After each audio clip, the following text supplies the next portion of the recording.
Hello all. Today we will discuss the third module on multi-rate digital signal processing. The topic is sampling rate conversion by a rational factor I by D. So we have seen decimation, which is decreasing the sampling frequency. Interpolation is the increasing the sampling frequency by a integer. So now if you want to convert this by a rational factor, so then we have to go for the sampling rate conversion by a factor I by D. So in the general case of sampling rate conversion by a factor I by D, so which is achieved first performing the interpolation and followed by the decimation by a factor D. So in other way we can also decrease the sampling rate by a factor D, and then we can increase it by a factor I. But this cannot be done because we need to maintain the spectral characteristics of the input and the output. So that is why we have to increase it by a factor I, and then we have to decrease it by a factor D. So this has another advantage of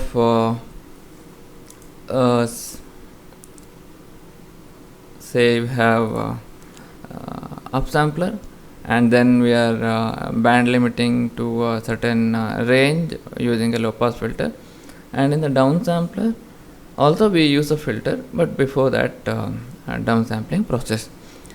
So now by looking at this cascading of an interpolator and a decimator, so what we can do is we can merge these two filters and have a single filter which is of required characteristics. So the input x of n has a rate fx, output y of m has a rate I by d into fx. So it is sampling frequency is converted into a factor I by d. So overall the sampling rate conversion by I by D, the block diagram looks like this. You have a upsampler, and then low pass filter, and then the downsampler. So both at this point, after the upsampler and after the low pass filter, the rate is I into fx. The rate will be decreased by a factor D only after the downsampling process. So now we will see the time domain characteristics and the frequency domain characteristics, that is a spectrum. So in the time domain, the output of the upsampler is, say, V of L is equal to x of L by A. So we already seen that we are decreasing the time interval by a factor I for range 0 plus or minus I plus or minus 2i plus or minus 3i, etc. So and then the output of the linear filter is, it's a convolution sum, k is equal to minus infinity to plus infinity h of L minus k into V of k. So in the upsampling process we have already seen that the V of ki, when this k is replaced by k into I, this is also replaced by V of ki. So then V of ki is x of k. So altogether we have minus infinity, summation minus infinity to plus infinity h of L minus ki into x of k. So that is the time domain characteristics of the filter. So from the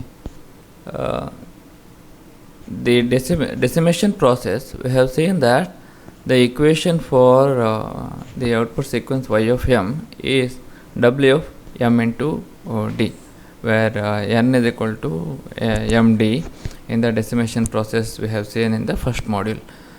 So then the convolution sum of the output is summation k is equal to minus infinity to plus infinity h of md minus ki into x of k. So we can call this as equation 1. Now we need to express the equation 1 by something like this. We take the index k and write in this manner. So when we use this notation, which represents the largest integer contained in the variable which is inside. So largest integer contained in md by I minus n. So we represent k by this. So now where the notation, this notation r of r denotes the largest integer contained in r. So what is the meaning of this is, suppose say you have some factor 3.7. So then the largest integer contained in 3.7 is 3. If it is 0.5, then the largest integer contained in 0.5 is 0. So it's like a floating function. So now we replace the factor k by this in equation 1 and rewrite as, so now k changes to the variable n. N is equal to minus infinity to plus infinity h of md minus k into I. So we have k as this into I. So we have largest integer contained in md by I into I plus n into I and x of largest integer contained in md by I minus n. Okay. So now how we obtain this? We have an input here and we have a filter function in this manner. We can call this equation as 2. The factor which was there in the equation 2, md minus largest integer contained in md by I into I is equal to md modulo I. So we can take some numbers and quickly verify what the meaning of this. Let me just take I is equal to 3 and md is equal to 10. Okay. So what happens? 10 by 3, the largest integer contained in md by I, that is 10 by 3 is 3 itself, into 3. 3 into 3, 9. So 10 minus 9, we have 1. Okay. So what is 10 modulo 3 then? That is also 1. So both left hand side and right hand side are equal. So this factor may be written as md modulo I itself. So consequently the equation 2 becomes h of ni plus md modulo I into x of largest integer contained in md by I minus n. So no change in this factor, but only this is replaced by md modulo I. You can call this as equation 3. Now again y of m is obtained passing the input, this input, through a filter. Okay. The response of this filter, say h of ni plus md modulo I, may be represented as g of n comma m, because it is a time variant process now between both m and n, between minus infinity to plus infinity. You may call this as equation 4. So now we need to verify that this time variant filter process is periodic with some period. So h of k is the impulse response of the time invariant low pass filter. Okay, but g of n comma m should be a time variant filter. Okay, so for any integer k, you take any value, and what we do is we add some factor of k to this. So the previous equation g n comma m is replaced by g n comma m plus ki. Wherever we have m, you replace it by m plus ki. Okay, so now it becomes h of ni plus md plus kdi modulo I. So whenever you have the modulo factor here and we are multiplying some integer value with that modulo factor, so both should be same. Md plus kdi modulo I is equal to md modulo I. So again you can take some numbers and quickly verify whether it matches or not. we took MD as 10, I as 3, and let's take KD as 5. So now KD into I, 5 into 3, 15, plus 10, 25. 25 modulo 3, which is 1. So MD is 10, 10 modulo 3, that is also 1. So it is again is equal to the previous equation. So in other words, Gn comma m plus Ki is equal to Gn comma m.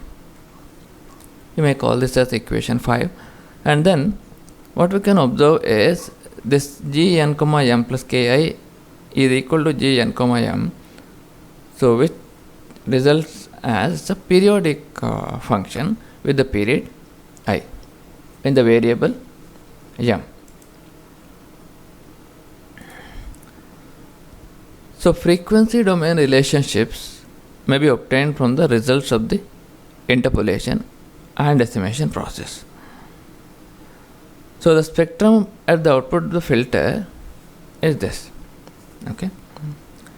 So V of omega V is equal to h of omega V into x of omega V into y. So we know that this is the input and this is the filter function.